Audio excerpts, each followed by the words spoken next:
কইরে বাংলার মানুষ দেখেন এনসিবি মাত্র 16 মাস ক্ষমতায় থাইকা এনসিবির নামে আমেরিকা বিল্ডিং কিনা ফেলাইছে।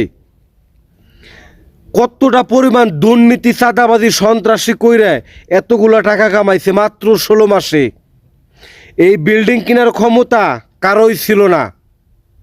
কারো বাবা রাজমিস্ত্রি ছিল, কারো বাবা রিক্সা চালাইতো, কারো বাবা ভ্যান চালাইতো, কারো বাবা চা বেচতো, কারো পায়ে 100 টাকা দামের স্যান্ডেল ছিল, 150 টাকা দামের গেঞ্জি পরতো। আর এখন ওই সব পোলাপান হাজার হাজার কোটি কোটি টাকার মালিক হয়ে গেছে। কই পাইছে এত টাকা? বাংলার মানুষরে বোকা বানাইয়া মামলা হামকা হুমকি দামকি দিয়ে এই যে দেখেন বিল্ডিং কিনা ফেলাইছে। ওরা এই যে পুলিশ হত্যার বিচার শুরু হবো কইতাছে, এর আগেই ওরা দেশ ছেড়ে যার যার মতো বাইকে পড়বো।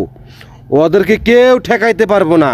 তাই বলতাছি ভিডিওটা সবাই শেয়ার করে দেন, ওদেরকে সবাইকে আইনের আওতায় আনা হোক।